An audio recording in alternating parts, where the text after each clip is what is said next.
Hi friends, welcome to మన Bommarillu. Upcoming రివ్యూలోకి వెళ్ళిపోదాం. శరణ్య లహరి కోసం హాస్పిటల్కి వస్తుంది కదా. ఆనంద భైరవిని చూసి శరణ్య, అత్తయ్య గారు ఇప్పుడు లహరికి ఎలా ఉంది, నేను ఒకసారి మాట్లాడి వస్తాను అని చెప్పి లోపలికి వెళ్తుంది. పాపం ఆనంద భైరవి చాలా బాధపడుతూ ఉంటారు. అప్పుడే లహరి శరణ్య వైపు చూస్తూ చాలా జాలిగా బాధపడుతూ ఉంటుంది. లహరి, ఏమైందో నాకు చెప్పమ్మా, అసలు ఎందుకు నువ్వు ఇలాంటి అటెంప్ట్ చేశావని చెప్పి శరణ్య అడగడంతో నిజమంతా లహరి చెప్పేస్తుంది. నేను బాగుండాలి అంటే వాడు బ్లాక్మెయిలర్ వీడియో ప్రూఫ్స్ అన్నీ మనకి ఇచ్చేయాలి అంటే దర్శన్ శరణ్య విడాకులు తీసుకోవాలి అని ఆనందభైరవి చెప్పిన మాటలన్నీ లహరి శరణ్యతో చెప్తుంది. ఒక్కసారిగా శరణ్య షాక్ అయిపోయి వెంటనే కన్నీళ్లు తుడుచుకుంటూ లహరి చేతిలో చేయి వేసి మాటిస్తుంది శరణ్య. చూడమ్మా లహరి, నేను చెప్తున్నాను, నీ వదినగా నేను మాటిస్తున్నాను, ఈ సమస్యకి పరిష్కారాన్ని నేను చూస్తాను. నేను సమస్యని సాల్వ్ చేస్తాను. నువ్వింక ఎప్పుడు ఇలాంటిది చేయొద్దు, సరేనా అని చెప్పి ఇంక పాపం బయటికి వస్తుంది శరణ్య. ఆనందభైరవి శరణ్య వైపు జాలిగా చూస్తూ ఉంటుంది. ఇంకా అలా శరణ్య ఆనందభైరవిని హక్ చేసుకుంటుంది.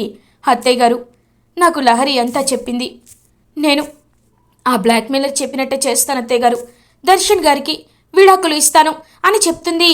అమ్మా శరణ్య అని అంటారు ఆనంద. ఈ విషయంలో నన్ను ఆపద్దు అత్తయ్య గారు, ఇంటికి వెళ్ళాక ఈ విషయం గురించే మాట్లాడతాను అని కన్నీళ్ళు తుడుచుకుంటూ అక్కడి నుండి వెళ్ళిపోతుంది శరణ్య. ఇది ఇలా ఉండగా లహరిని డిశ్చార్జ్ చేసి ఇంటికి తీసుకువస్తారు. ఆనందభైరవి, రాజేశ్వరరావు, లీలావతి, కోటేశ్వరరావు, రోహిత్, అనన్య అందరూ ఇంకా లహరిని బాగా చూసుకుంటూ ఉంటారు. దర్శన్ ఇంటికి వస్తాడు. లహరి, ఏమైంది నీకు, అంతా బానే ఉంది కదా అని అడుగుతారు. ఇంకా వెంటనే లహరి పర్లేదన్నయ్య అని చెప్తుంది. శరణ్య దర్శన్ వైపు చూస్తూ ఉంటుంది. ఏవండి అని అంటుంది శరణ్య. ఏమైంది శరణ్య అని అడుగుతారు. నేను మీతో ఒక ముఖ్యమైన విషయం మాట్లాడాలి, అందుకే మిమ్మల్ని ఈ ఇంటికి తీసుకురమ్మని కూడా నేను అడిగాను, తీసుకువస్తాను అంటే సరే అన్నాను. ఈ పేపర్స్ చూడండి, వీటిపై సంతకం చేయండి అని అంటుంది శరణ్య. ఇంకా వెంటనే పేపర్స్ చూస్తాడనమాట దర్శన్. ఒక్కసారిగా షాక్ అయిపోతాడు, ఎందుకంటే అవి డివోర్స్ పేపర్స్. శరణ్య, ఏం చేస్తున్నావు, హేయ్ ఏంటిది అని అడుగుతారు. అవునండి, మీ నుండి నాకు విడాకులు కావాలి అని అంటుంది శరణ్య. ఒక్కసారిగా దర్శన్ షాక్ అయిపోతాడు. పాపం ఆనందభైరవి ఏమీ మాట్లాడకుండా సైలెంట్గా ఉండిపోతుంది. ఇదంతా దూరం నుండి చూస్తున్న అనన్య మాత్రం చాలా హ్యాపీగా ఫీల్ అవుతుంది. మంచి ట్విస్ట్ అని చెప్పి ఎంతో హ్యాపీగా నవ్వుకుంటూ ఉంటుంది అనన్య. అమ్మా ఏంటమ్మా, శరణ్య ఏంటి ఇలా మాట్లాడుతుంది, ఇప్పటి వరకు నాతో విడాకులు వద్దు అని నన్ను బ్రతిమలాడి నన్ను మార్చుకుందామని చూసిన శరణ్య ఇలా మాట్లాడుతుంది. శరణ్య ఏంటి ఇది, ఎందుకు ఇలా చేస్తున్నావు, నేనేమైనా తప్పు చేశానా చెప్పు, ఏదైనా తప్పు చేస్తే నేను సరిదిద్దుకుంటాను, నాకు నువ్వు కావాలి శరణ్య, నేను డివోర్స్ ఇవ్వను శరణ్య అని అంటాడు దర్శన్. చూడండి, మీరు నాపై చూపిస్తున్నది ప్రేమ కాదు, జాలి. మీ వల్ల నాకు యాక్సిడెంట్ అయ్యిందని, మీరు నన్ను కాపాడారు అని మీరు నాపై జాలి పడుతున్నారండి. మీకు మనస్ఫూర్తిగా నేనంటే ఇష్టం లేదు, లేకపోతే అప్పుడు లేని ప్రేమ ఇప్పుడు మీకెందుకు వస్తుంది, వచ్చిందంటే దానికి కారణం ఖచ్చితంగా జాలి మాత్రమే. అయినా మీరు రమ్మన్నప్పుడు రావడానికి, పొమ్మన్నప్పుడు పోవడానికి, మీరు ప్రేమగా ఉన్నప్పుడు సైలెంట్గా ఉండడానికి, కోపంగా ఉన్నప్పుడు అలగడానికి నేనేమీ ఆట వస్తువుని కాదండి, ఆడదాన్ని. కాబట్టి నాకు మీతో కలిసి ఉండడం ఇష్టం లేదు, డివోర్స్ ఇవ్వండి, మర్యాదగా ఇవ్వండి అని కన్నీళ్లు పెట్టుకొని అడుగుతుంది. ఇంకా పాపం చాలా బాధపడుతూ ఉంటాడు దర్శన్. రాజేశ్వరరావు దగ్గరికి వెళ్ళి, నాన్న నువ్వైనా చెప్పు నాన్న, అమ్మ ఎందుకు మౌనంగా ఉంటుందో అర్థం కావటం లేదు, మీరైనా చెప్పండి నాన్న, ఆ రోజు నేను శరణ్యని వదిలి వచ్చేశానని మీరు నాపై ఎంత కోప్పడ్డారు, ఇప్పుడేంటి నాన్న నోరు మెదపటం లేదు అని అడుగుతాడు దర్శన్. చూడు దర్శన్, ఇది నీకు నీ భార్యకి సంబంధించిన విషయం, ఇది మీరు మాత్రమే పరిష్కరించుకోగలరు. ఒకవేళ తనకి నిజంగా అంతలా నువ్వంటే ఇష్టం లేకపోతే తను తీసుకున్న నిర్ణయమే కరెక్టేమో కదా దర్శన్ అని అంటారు రాజేశ్వరరావు. ఒక్కసారిగా దర్శన్ షాక్ అయిపోతాడు. ఇంకా వెంటనే లీలావతి, అవును దర్శన్, ఇన్ని రోజులు మేము మీ విషయాల జోక్యం చేసుకోలేదు, కానీ శరణ్య తీసుకున్న నిర్ణయమే కరెక్ట్ అనిపిస్తుంది. తను ఈ ఇంట్లో ఉండి నీతో సంతోషంగా ఉండకుండా బాధపడే కంటే డివోర్స్ తీసుకొని ఇద్దరు సంతోషంగా ఉండండి అని అంటుంది లీలావతి. మీరు ఎన్నైనా చెప్పండి పెద్దమ్మ, నా మనసు అంగీకరించట్లేదు, చావనైనా చచ్చిపోతాను, కానీ నేను శరణ్యకి విడాకులు ఇవ్వలేను అని అంటాడు పాపం దర్శన్. ఒక్కసారిగా ఎమోషనల్గా చూస్తూ ఉంటుంది శరణ్య. మనసులో ఎంత ప్రేమున్నా పైకి కనిపించనివ్వకుండా కన్నీళ్లు తుడుచుకొని దర్శన్ దగ్గరికి వచ్చి, సరే నాకు మీరు డివోర్స్ ఇవ్వరు కదా, మీరు అనుకుందే చేయండి, నేను ఈ ఇల్లు వదిలిపెట్టి వెళ్ళిపోతున్నాను. అత్తయ్య గారు, మావయ్య గారు, పెద్దత్తయ్య గారు, పెద్ద మావయ్య గారు, మీరందరూ నన్ను క్షమించాలి. నేను నా జీవితాన్ని చూసుకుంటున్నాను. మీకు తలవంపులు తెచ్చినందుకు నన్ను క్షమించండి అని తన లగేజ్ పట్టుకొని ఇంటి గడప దాటుతూ ఉంటుంది పాపం శరణ్య. అమ్మ శరణ్య అని అంటారు ఆనంద భైరవి. ఇంక వెంటనే రాజేశ్వరరావు, ఆనంద, ఇది శరణ్య జీవితం, శరణ్యకి మాత్రమే హక్కు ఉంటుంది. మన పెద్దరికాన్ని ఇలాంటి విషయాల్లో చూపించకూడదు, తనని వెళ్ళనివ్వు అని అంటారు రాజేశ్వరరావు.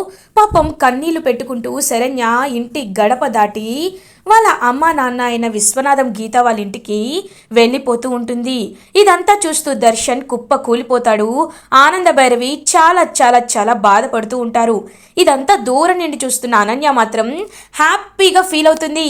అమ్మయ్యా, సూపర్, ఇన్నాళ్ళకి ఈ ఇంటి పొగ్గలు నో చేతికి వచ్చాయి. ఎప్పుడూ పొగరుగా శివంగిలా ఉండే ఆనంద భైరవి అహంకారం చల్లబడిపోయింది. ఇది ఇలాగే మెయింటైన్ అవ్వాలి. అప్పుడు ఈ ఇంటి మహారాణి, చక్రం తిప్పే యువరాణి ఈ అనన్య మాత్రమే ఉంటుంది. ఎస్ అని చెప్పి హ్యాపీగా నవ్వుకుంటూ ఉంటుంది క్రూయల్గా అనన్య. ఇది ఇలా ఉండగా ప్రకాష్, సమీర మాట్లాడుకుంటూ ఉంటారు. అన్నయ్య, మనం అనుకున్న ప్లాన్ సక్సెస్ అవుతుందంటావా? ఎందుకంటే నాకు ఆ శరణ్య గురించి, ఆనంద భైరవి గురించి బాగా తెలుసు. చూడ్డానికి సాఫ్ట్గా కనబడతారు, కానీ ఒక్కసారి పగబట్టారంటే వాళ్ళ నుండి తప్పించుకోవడం ఎవ్వరి తరం కాదు. ఈ విషయంలో నాకు భయంగా ఉందన్నయ్య అని అంటుంది సమీర. నువ్వేమీ భయపడకమ్మా, ఎందుకంటే వాళ్ళు మనల్ని ఏమీ చేయలేరు. వాళ్ళ జుట్టు మన చేతిలో ఉంది కాబట్టి నువ్వు భయపడకు అని చెప్పి ఓదారుస్తూ ఉంటాడు. అప్పుడే కరెక్ట్గా అనన్య ప్రకాష్కి కాల్ చేస్తుంది. ఇదిగో మన ఫ్రెండ్ కాల్ చేస్తున్నారు. హలో అనన్య గారు అని అంటారు Prakash. Good news, good news Prakash, నీకు ఒక విషయం తెలుసా? నువ్వు ఏ ముహూర్తాన ఆనంద భైరవి అత్తయ్యని బ్లాక్మెయిల్ చేసావో తెలియదు, కానీ మనకి అదృష్టం బాగా కలిసొచ్చేసింది. నిజంగా మనకి ఇవాళ గుడ్ డే. శరణ్య దర్శన్ని విడాకులు ఇవ్వమని చాలా ఫోర్స్ చేసింది. పాపం దర్శన్ ఏకపతి వ్రతుడు కదా, అందుకే ఇవ్వను, నేను ప్రాణం పోయినా నీకు విడాకులు ఇవ్వనునని నటన చూపించాడు. దానికి శరణ్య ఊరుకోలేదు, ఇల్లు విడిచి వెళ్ళిపోయింది అని అంటుంది అనన్య. అదంతా వింటున్న ప్రకాష్, సమీర ఎంతో హ్యాపీగా ఫీల్ అవుతారు. ఇంకా మనం అస్సలు తగ్గేదే లేదు, హ్యాపీగా ఎంజాయ్ చేయండి. రేపు ఇంకొక కొత్త అప్డేట్తో మీకు కాల్ చేస్తాను అని చెప్పి కాల్ కట్ చేసి వెళ్ళిపోతుంది అక్కడి నుండి అనన్య. ఇదంతా అప్పుడే వచ్చిన ఆనంద భైరవి వినేస్తారు. ఒక్కసారిగా షాక్ అయిపోతారు. అంటే నా కుటుంబం అల్లకల్లోలం అవ్వడానికి కారణం ఈ రాక్షసి అనన్యనా? అస్సలు ఊరుకోకూడదు, దీని పని ఇలా కాదు, చెప్తా అని వెంటనే ఆనంద భైరవి రోహిత్ దగ్గరికి వెళ్తారు. రోహిత్ని రూమ్లోకి తీసుకువెళ్ళి సీక్రెట్గా ఎవరు వినకుండా అన్ని డోర్స్ వేసేస్తారు. పిన్ని, ఏమైంది పిన్ని అని అడుగుతారు. నాన్న రోహిత్, నువ్వు నా కొడుకు లాంటివే నాన్న, అందుకే నీకు ఈ నిజాలు చెప్పకుండా ఉండలేకపోతున్నాను, నీ భవిష్యత్తుని నీకు చూపించకుండా ఉండలేకపోతున్నాను నాన్న అని అంటారు ఆనంద. ఏమైంది పిన్ని అని అడుగుతారు రోహిత్. నాన్న, అసలు లహరికి ఇలా బ్లాక్మెయిల్ చేయడానికి కారణం కానీ, దర్శన్ కుటుంబం, దర్శన్ జీవితం ఇలా ముక్కలవడానికి కారణం కానీ వెనక ఉన్నది ఎవరో తెలుసా నాన్న? నీ భార్య అనన్య అని చెప్తారు ఆనంద భైరవి. ఒక్కసారిగా రోహిత్ మైండ్ బ్లాక్ అయిపోతుంది. పిన్ని, ఏమంటున్నారు మీరు అని అంటారు.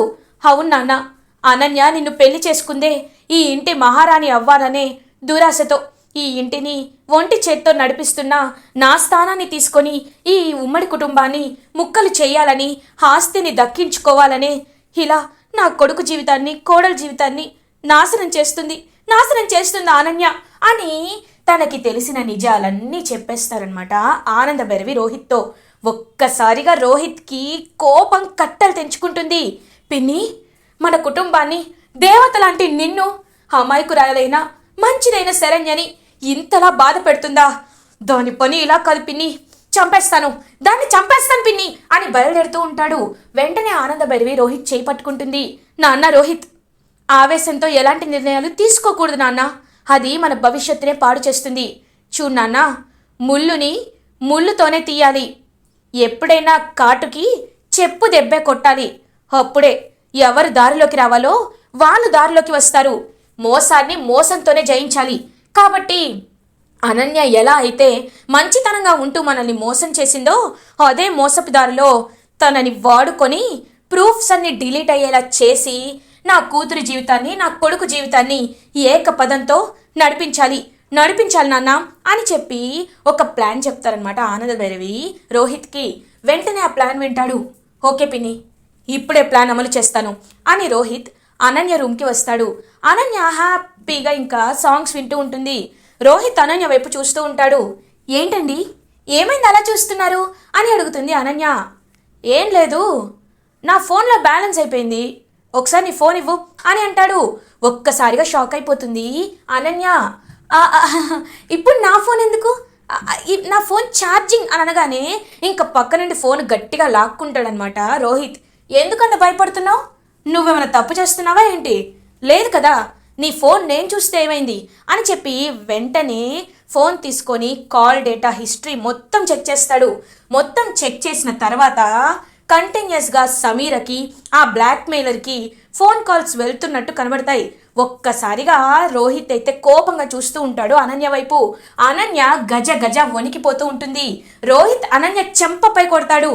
ఎంత ధైర్యమే నీకు, అంటే నా చెల్లెల్ని ఇన్ని రోజులు బ్లాక్మెయిల్ చేస్తున్న వాడితో కాంటాక్ట్లో ఉంటావా అని చెప్పి గట్టిగా ఇంకా మళ్ళీ కొట్టబోతుంటే వద్దు అని వెనక్కి తిరుగుతుంది అనన్య. వెనక్కి తిరిగి చూడగానే అక్కడ ఆనంద భైరవి ఉంటారు. ఒక్కసారిగా మైండ్ బ్లాక్ అయిపోతుంది అనన్యకి. ఏంటి, ఎక్కడికి తప్పించుకొని పారిపోవాలనుకుంటున్నావు? చూడు, మంచితనంగా ఉంటే ఎప్పటికైనా దేవుడు నీకు మంచే చేస్తాడు. ఒకరిని ముంచాలనుకుంటే నీటిలో నువ్వే మునిగిపోతావే రాక్షసి అని చెప్పి గట్టిగా ఇంకా మెడ పట్టుకొని ఇంకా గట్టిగా అంటారు. ఒక్కసారిగా అనన్య, అత్తయ్య గారు నన్ను వదిలేయండి అని అంటుంది. పిని, వదిలే పిని అని అంటాడు రోహిత్. వెంటనే వదిలేస్తుంది. చూడు, నువ్వు నా తమ్ముడి జీవితాన్ని, చెల్లెల జీవితాన్ని నాశనం చేయాలనుకున్నావు. ఆ సమీరకి లేనిపోని ఐడియాలు ఇస్తున్నావు నువ్వే కదా. ఓకే, నేను నిన్ను ప్రాణాలతో వదిలేయాలంటే వీటిపై సంతకం చేయి అని అంటాడు రోహిత్. ఆ పేపర్స్ చూడగానే డివోర్స్ పేపర్స్. ఏవండి, నేను మీకు డివోర్స్ అని అంటుంది. ఏయ్, ఇంకొక మాట మాట్లాడితే ఏం చేస్తానో నాకే తెలీదు. నువ్వు మాత్రం డివోర్స్ ఇవ్వు, ఈ ఇంటికి మహారాణిలా ఉంటావు. కానీ ఈ ఇంటిని కష్టపడి తన భుజాలపై మోసుకొని పెంచి పోషించి ఇక్కడి వరకు తీసుకువచ్చిన మా పిన్ని, మా దేవత ఆనంద భైరవి గారు మాత్రం ఆవిడ స్థానానికి వెళ్తావా? ఆవిడ స్థానాన్ని కోరుకుంటావా? అయినా ఆవిడకి నీకు పోలికేంటి? నక్కకి నాగలోకానికి అంత పోలిక ఉంది. ఆవిడ వ్యక్తిత్వం ముందు, ఆవిడ జాలిగుణం ముందు, ఆవిడ ధైర్యం, తెగింపు, ఆవిడ దయాగుణం ముందు కాలి గోటికి కనీసం చెప్పులు తుడవడానికి కూడా నువ్వు పనికిరావు. అలాంటిది మా పిన్ని స్థానాన్ని నువ్వు కోరుకుంటావా? మరి అదిగా నీకు నేను డివోర్స్ ఇస్తాను, ఇంటి నుండి గెంటేస్తాను. ఎక్కడ ఉంటావో పోతావో నాకు అనవసరం, పెట్టు సంతకం అని చెప్పి గట్టిగా అడుగుతాడు రోహిత్. వెంటనే రోహిత్ కాళ్ళు పట్టుకుంటుంది అనన్య. ఏవండి, మీరే జీవితం అనుకుంటున్నానండి. నేను ఎంత పగ సాధించాలనుకున్నా ఆనంద అత్తయ్య గారి కుటుంబంపైనే, కానీ మన కుటుంబంపై నాకు ఎలాంటి కక్ష లేదండి. మిమ్మల్ని, అత్తయ్య గారిని, మావయ్య గారిని బాగా చూసుకోవాలని నేను ఎప్పుడు కోరుకున్నానండి అని అంటుంది అనన్య. ఏయ్, విడివిడిగా చూడ్డానికి మేమేమి సపరేట్గా లేము. మాది ఉమ్మడి కుటుంబం, అందరం ఒక్కటే. నా తమ్ముడు జోలికొచ్చావు కదా, సరే వదిలేస్తాను. నీకు నేను విడాకులు ఇవ్వకుండా ఉండాలి అంటే నువ్వు నేను పిన్ని చెప్పినట్టు చేయాలి. చేస్తావా అని అడుగుతాడు రోహిత్. ఇంకా ఆలోచనలో పడుతుందనమాట అనన్య. ఏంటి ఆలోచిస్తున్నావు? చేస్తావా చెయ్యవా అని అడుగుతుంది ఆనంద భైరవి. చేస్తాను అని వణికిపోతూ ఉంటుంది అనన్య. అయితే నువ్వు రేపు మార్నింగ్ ఆ ప్రకాష్ సమీరా దగ్గరికి వెళ్ళు అని గట్టిగా చెప్పి ఇంకా వాళ్ళ దగ్గరికి వెళ్ళి ఒక ప్లాన్ అయితే చెప్తుంది. సరే వెళ్తాను, మీరు చెప్పినట్టే చేస్తాను. కానీ మీకు ఒక విషయం చెప్పాలి. మిమ్మల్ని బ్లాక్మెయిల్ చేస్తున్న బ్లాక్మెయిలర్ ఎవడో కాదు, సమీర వాళ్ళ అన్నయ్య అని అంటుంది అనన్య. ఓహో, వీళ్ళిద్దరూ నా కుటుంబాన్ని నాశనం చేయాలనుకుంటారా? సరే, హేయ్, రేపు మేము చెప్పినట్టు చేయాలి. ప్లాన్లో కొంచెం డీవియేషన్ వచ్చినా నీ తలకాయ నీ మెడకి ఉండదు, అర్థమైంది కదా? పో అని గట్టిగా అంటాడు రోహిత్. ఇంకలా అనన్య వెళ్ళిపోతుంది. ఆనంద భైరవి ప్లాన్ అయితే ఇంకా అలా ఆలోచిస్తూ రేపటి ఇంప్లిమెంటేషన్ గురించి ఆలోచిస్తూ ఉంటారు. ఇది ఇలా ఉండగా శరణ్య వాళ్ళ అమ్మా నాన్న ఇంటికి వస్తుంది. డోర్ ఓపెన్ చేసి చూసేసరికి సూట్ కేసుతో శరణ్య కనబడేసరికి పాపం చాలా బాధపడతారు విశ్వనాథం. అమ్మ శరణ్య, ఏంటమ్మా ఇది అని అడుగుతారు. నాన్న, నేను ఆయనకి దూరంగా ఉండాలనుకుంటున్నాను. మా మధ్య కొన్ని సమస్యలు వచ్చాయి. అవి ఖచ్చితంగా అత్తయ్య గారు సాల్వ్ చేస్తారనే నమ్మకం నాకుంది. కాబట్టి అన్ని రోజులు నేను దర్శన్ గారికి దూరంగా ఉండాలి అని పాపం చెప్తుందనమాట శరణ్య. సరేమ్మా, దా, నీకు ఏదైనా ఈ తండ్రి ఉన్నాడు. నేను నిన్ను బంగారంలా చూసుకుంటాను. నువ్వు ఎక్కడున్నా సంతోషంగా ఉండడమే కదమ్మా నాకు కూడా కావాల్సింది అని చెప్పి పాపం అలా భోజనం తినిపిస్తూ ఉంటారనమాట విశ్వనాథం శరణ్యకి. శరణ్య చాలా ప్రేమగా చూస్తూ ఉంటుంది. ఇంకా దర్శన్ శరణ్యకి ఎన్నిసార్లు కాల్ చేయాలనుకున్నా శరణ్య ఫోన్ చూస్తుంది కానీ లిఫ్ట్ చేయకుండా కట్ చేస్తూనే ఉంటుంది. ఎందుకు శరణ్య, నేను మారనప్పుడు నన్ను నన్ను ఒక మహారాజులా చూసావు. నేను ఎన్ని తప్పులు చేసినా నన్ను గుణవంతుడిగానే చూసావు. నేను మారిపోయిన తర్వాతే ఎందుకు నీకు ఇలా అనిపిస్తుంది? నాకు నీపై ఉన్నది జాలి కాదు, ప్రేమ అని నీకు ఎలా నిరూపించాలి అని పాపం బాధపడుతూ ఉంటాడు దర్శన్. ఆనంద భైరవి దర్శన్ దగ్గరికి వస్తుంది. అమ్మా అని పాపం వాళ్ళ అమ్మ ఒళ్ళో తలపెట్టుకొని ఏడుస్తూ ఉంటాడు దర్శన్. నాన్న దర్శన్, ఎంత గొప్ప వాళ్ళకైనా కొన్ని స్టేజెస్లో లైఫ్లో సమస్యలు వస్తూనే ఉంటాయి. నీకు ఇదే అలాంటి పరీక్ష, అగ్ని పరీక్ష అనుకో నాన్న. రేపటికల్లా అన్ని ప్రాబ్లమ్స్ సాల్వ్ అయిపోతాయి. నిన్ను కోడల్ని కలిపే బాధ్యత నాది నాన్న. నువ్వు బాధపడద్దు, ఈ అమ్మపై నమ్మకం ఉంచు అని పాపం ఓదారుస్తూ ఉంటారు ఆనంద భైరవి. ఇది ఇలా ఉండగా మార్నింగ్ అవుతుంది. అనన్య సమీర వాళ్ళ ఇంటికి వెళ్తుంది. సమీర ప్రకాష్ ఇద్దరు హ్యాపీగా ఉంటే అనన్య అప్పుడే వస్తుంది. ఏంటనన్య, ఇన్ఫర్మేషన్ ఇవ్వకుండా ఇంటికి వచ్చేసావు అని అడుగుతుంది సమీర. నీకొక స్వీట్ న్యూస్ చెప్పాలని, గుడ్ న్యూస్ చెప్పాలని వచ్చాను. మీ అన్నయ్య ఎక్కడా అని అడుగుతుంది. అనన్య గారు, ఇదంతా మీ వల్ల సాధ్యమైందండి అని అంటాడు ప్రకాష్. సరే, నాకు కాంప్లిమెంట్స్ ఇచ్చింది తర్వాత మీ ఇద్దరికీ ఒక ఇంపార్టెంట్ విషయం చెప్పనా? శరణ్య డివోర్స్ పేపర్స్పై సంతకం పెట్టే దర్శన్కి ఇచ్చింది. దర్శన్ని ఎలాగొకలా ఒప్పించేసి మా వాళ్ళు సిగ్నేచర్ పెట్టేలా చేసేశారు అని అంటుంది అనన్య. ఒక్కసారిగా సమీర చాలా హ్యాపీగా ఫీల్ అవుతుంది. అనన్య, నువ్వు చెప్పేది నిజమా అని అంటుంది. అయ్యో, నిజం కాబట్టే ఈ మ్యాటర్ ఎక్కడ ఫోన్లో చెప్తే దొరికిపోతానోనని నీ దగ్గరికి వచ్చి చెప్తున్నాను. దర్శన్కి శరణ్య విడాకులు ఇచ్చేసింది. ఇంకా నీకు ఎలాంటి అడ్డు ఉండదు. నువ్వు దర్శన్ని హ్యాపీగా పెళ్లి చేసుకోవచ్చు. ప్రకాష్, నువ్వు కూడా లహరికి నువ్వే బ్లాక్మెయిలర్ అని తెలియదు కాబట్టి నువ్వు కూడా హ్యాపీగా పెళ్లి చేసుకోవచ్చు. అర్థమవుతుందా అని అంటుంది. నేనెప్పుడు తన్ని పెళ్లి చేసుకోవాలనే ఉద్దేశంతో ప్రేమించలేదు. కానీ ఆస్తిని ఎవరు వదులుకుంటారు? ఆ ఆస్తి నా సొంతం అవుతుందంటే ఎవరు కాదంటారు అని అంటాడు ప్రకాష్. కదా, ఇప్పుడు మీ ప్రాబ్లమ్స్ అన్ని సాల్వ్ అయిపోయాయి కదా, ఇంకా వీడియోస్ ఎందుకు అని అంటుంది అనన్య. అదేంటి అలా అంటున్నారు? వీడియోస్ లేకపోతే ఎలా? రేపు కథ అడ్డం తిరిగితే అని అంటాడు ప్రకాష్. అయ్యో, నన్ను నమ్ము, కథ అడ్డం తిరిగే అవకాశమే లేదు. ఇప్పుడు నీ వీడియోస్ ప్రూఫ్స్ అన్ని నీ దగ్గరే ఉన్నాయనుకో, ఆనంద భైరవి గారు ఎలాంటి వాళ్ళో తెలుసా? ఆవలిస్తే పేగులు లెక్క పెడతారు. అలాంటి వాళ్ళు నీ గురించి, నీ నిజస్వరూపం ఆవిడికి తెలిసిపోయిందనుకో, నువ్వు ప్రకాష్ బ్లాక్మెయిలర్ ఒకరైనా ఆవిడ కనిపెట్టిందనుకో, అప్పుడు నీకు అది ఉండదు, ఇది ఉండదు. కాబట్టి ఆవిడికి నిజం తెలిసేలోపే ప్రూఫ్స్ అన్ని తగలపెట్టేసే. దర్శన్ శరణ్యల పెళ్ళి ఎలాగో జరిగిపోతుంది, నీ పగ తీరిపోతుంది కదా అని అంటుంది అనన్య. అన్నయ్య, నాకెందుకో అనన్య చెప్పింది నిజమే అనిపిస్తుంది. అనన్య, నిన్ను నమ్మొచ్చు కదా అని అంటుంది సమీరా. ఇన్నాళ్ళు నన్ను నమ్మారు కదా, ఎప్పుడైనా నేను మిమ్మల్ని మోసం చేశానా? లేదు కదా, ఇప్పుడెందుకు మోసం చేస్తాను? రండి, ఆ ప్రూఫ్స్ అన్ని కాల్ చేద్దాం రండి అని చెప్పి ఇంకా గ్రౌండ్లోకి తీసుకొస్తుంది. ప్రూఫ్స్ అన్నీ ఇంకా ప్రకాష్ దగ్గర ఉన్న అన్ని ప్రూఫ్స్ అయితే అలా మొత్తం వేసేసి ఇంకా కాల్ చేస్తూ ఉంటాడు. ప్రకాష్, నిజం చెప్పు, నీ దగ్గర ఎలాంటి ప్రూఫ్స్ లేవు కదా అని అడుగుతుంది. లేవు అని అంటాడు ప్రకాష్. వెంటనే అనన్య కావాలని సమీర తలపై నీ చెల్లిపై ఒట్టేసి చెప్పు, నీ దగ్గర ఒక్క ప్రూఫ్ కూడా లేదు కదా అని అడుగుతుంది అనన్య. లాస్ట్ కాపీ ఒకటి ఉంది, ఇదిగో అని చూపిస్తాడు. వెంటనే అక్కడికి ఆనంద భైరవి వచ్చి ఆ కాపీని తన చేతిలోకి లాక్కుంటుంది. ఒక్కసారిగా షాక్ అయిపోతారు ప్రకాష్ అండ్ సమీరా. ఇంకా అలా రోహిత్ కూడా వెనకాలే వస్తూ ఉంటాడు. ఏంటి దెబ్బ హదర్స్ కదూ, ముళ్ళుని ముళ్ళుతోనే తీశారు. మీలాంటి కాకుల్లాంటోళ్ళని ఇదిగో ఈ కాకితోనే పోల్చి మిమ్మల్ని పొడిచేలా చేశా. మీ చేత్తోనే మీ కంటిని పొడుచుకునేలా చేశా. ఈ ఆనంద భైరవి అంటే ఎప్పుడు సాఫ్ట్ అనుకున్నారేమో. ఒక్కసారి నా కొడుకు కోడలు జీవితంలోకి వస్తే తాట తీస్తానని ఇప్పటికైనా అర్థమైందని అనుకుంటున్నాను. ఏరా, మీకు ఎంత కొంచెమైనా మానవత్వం లేకుండా నా కూతురు జీవితంతో ఆడుకోవాలనుకుంటారా? అందుకే మీకు ఎదురు తిరగలేని దెబ్బ కొట్టా. ఇప్పుడు మీ దగ్గర ఒక్క ప్రూఫ్ కూడా లేదు. ఇప్పుడు ఏం చేసుకుంటారో చేసుకోండి అని చెప్పి గట్టిగా చెప్తారు ఆనంద భైరవి. ఇంకా ఒక్కసారిగా మైండ్ బ్లాక్ అయిపోతుంది సమీర, ప్రకాష్ అండ్ అనన్యకి. ఇంకా వీళ్ళతో మాటలేంటి పిన్ని, పద వెళ్దామని చెప్పి ఇంకా రోహిత్ అండ్ ఆనంద భైరవి అనన్యని తీసుకొని అక్కడి నుండి వచ్చేస్తారు. చా, అనన్యని నమ్మితే ఇలా చేసిందేంటి అని చెప్పి సమీర, ప్రకాష్ ఇద్దరు కోపంతో రగిలిపోతూ ఉంటారు. ఇది ఇలా ఉండగా ఆనంద భైరవి శరణ్య దగ్గరికి వస్తారు. ఇంకా శరణ్యని తన చేత్తో ప్రాబ్లమ్స్ అన్ని సాల్వ్ అయిపోయాయని జరిగిందంతా చెప్పి ఇంటికి కోడలిగా సగర్వంగా తీసుకువెళ్తూ ఉంటారు ఆనంద భైరవి. ఇంకా దర్శన్ శరణ్య, ఆనంద భైరవి కలిసి రావడం చూసి చాలా హ్యాపీగా ఫీల్ అవుతాడు. ఇలా ఎపిసోడ్ ఎండ్ అవుతుంది. ఫర్ ఎపిసోడ్ రివ్యూస్ ముందుగా మీకు కావాలి అనుకుంటే మా ఛానల్ని సబ్స్క్రైబ్ చేసుకోండి. Thanks for watching.